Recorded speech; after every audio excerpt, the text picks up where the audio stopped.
Assalamualaikum warahmatullahi wabarakatuh. Berjumpa lagi dengan saya Dodi Tarmizi di DTL Channel. Baiklah, dalam video kali ini saya akan mulai membahas soal-soal SKP CPNS nih, khususnya untuk formasi guru pendidikan agama Islam. Jadi teman-teman silahkan ikuti video ini sampai habis ya. Tapi jangan lupa untuk terlebih dahulu teman-teman klik subscribe dan juga lonceng notifikasi di channel ini biar saya makin semangat dan channel ini makin berkembang dan maju, dan juga teman-teman tidak ketinggalan tentang video-video terbaru dari channel ini. Oke, langsung saja, ini dia soal-soalnya. Soal pertama, seseorang akan diwajibkan membayar zakat mal atas harta yang ia miliki jika sudah mencapai batas nisab dan haulnya. Adapun batas nisab hewan ternak kambing yaitu A 40 ekor, B 30 ekor, C 20 ekor, D 10 ekor, E 15 ekor.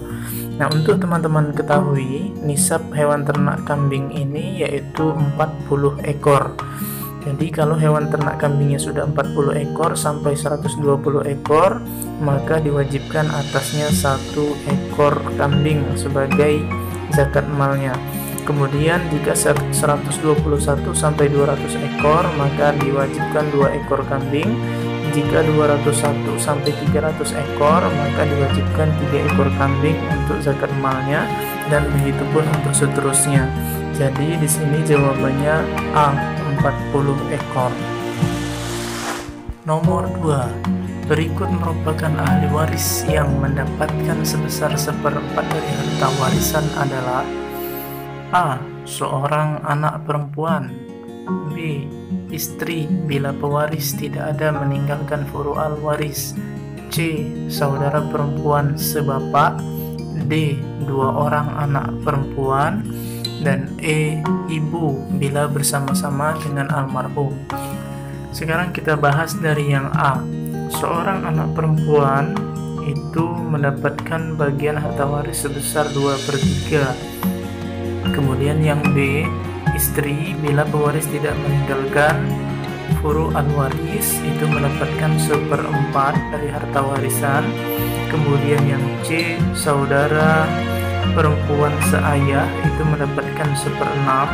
Kemudian D, 2 orang anak perempuan sama seperti yang A tadi mendapatkan 2/3, tetapi karena dia 2 orang kemudian 2/3 tersebut dibagi menjadi 2. Kemudian terakhir yang E, ibu itu mendapatkan 1/6 dari harta warisan. Maka teman-teman di sini jawabannya yaitu B. Istri bila pewaris tidak ada meninggalkan furu al-waris.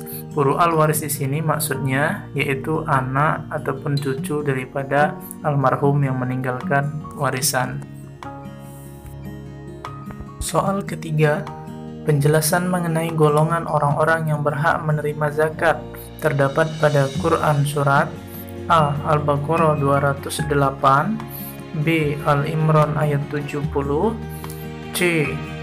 At-Taubah ayat 60, D. Al-Baqarah 165, dan E. At-Taubah ayat 160. Nah teman-teman, kita bahas dari yang A. Al-Baqarah ayat 208 itu menyampaikan tentang perintah memeluk agama Islam secara kafah. Kemudian yang B, Ali Imran ayat 70 itu menyampaikan tentang orang-orang yang mengingkari ayat-ayat atau kekuasaan Allah Subhanahu wa taala. Kemudian yang C atau B ayat 60 itu tentang golongan atau 8 asnaf yang berhak menerima zakat, yaitu fakir, miskin, amil, mu'allab, gharimin, riqab, fisabilillah, dan musyafir. Kemudian yang D Al-Baqarah ayat 165 itu menyampaikan tentang syirik. Kemudian yang E atau B ayat 160 itu sebenarnya tidak ada teman-teman. Jadi itu hanya untuk mengacaukan pemikiran kita saja, karena Quran surah At-Taubah itu hanya sampai 129 ayat saja. Nah, jadi di sini jawabannya yaitu C atau B ayat 60 yang menyampaikan tentang 8 golongan orang-orang yang berhak menerima zakat. Soal nomor 4. Sistem usaha bagi hasil dalam Islam berbentuk penanaman modal seseorang atau X pada pihak lain atau Y, kemudian untuk diusahakan sepenuhnya oleh Y dengan pembagian hasil yang disepakati bersama, disebut A. Qirad, B. Iwad, C. Musyarakah, D. Mudarabah, dan E. Muraqabah. Nah teman-teman, kita bahas lagi satu persatu. Qirad itu adalah peminjaman modal. Memang juga merupakan bagi hasil, tetapi modalnya merupakan modal pinjaman yang artinya harus dikembalikan dengan sesuai perjanjian. Kemudian iwad itu adalah masalah hukum tajwid atau yang sering kita kenal dengan mat iwad. Jadi sebenarnya tidak ada kaitan dengan soal ini. Kemudian yang C, musyarakah, itu menggabungkan modal bagi usaha juga, tetapi modalnya sama-sama kemudian digabungkan. Kemudian yang D, mudarabah, yaitu pemberian modal kemudian sistem bagi hasil. Kemudian yang E, muraqabah, itu tentang selalu merasa diawasi oleh Allah Subhanahu wa taala. Nah, oleh sebab itu di sini jawabannya yaitu D, mudarabah, yaitu pemberian modal kemudian diserahkan kepada seseorang untuk dijadikan sebagai modal usaha dengan perjanjian kemudian bagi hasil. Soal kelima, Kekhalifahan Bani Abbasiyah merupakan puncak kejayaan Islam di dunia. Ibu kota Kekhalifahan Bani Abbasiyah saat itu adalah A. Madinah, B. Damaskus, C. Khartoum, kemudian D. Kabul, dan E. Baghdad. Nah teman-teman, kita bahas lagi satu persatu. Madinah itu merupakan salah satu kota di Hijaz, yaitu ibu kota provinsi Madinah di negara Arab Saudi. Kemudian Damaskus itu adalah ibu kota provinsi di Suriah yang dulunya merupakan ibu kota Bani Abbasiyah.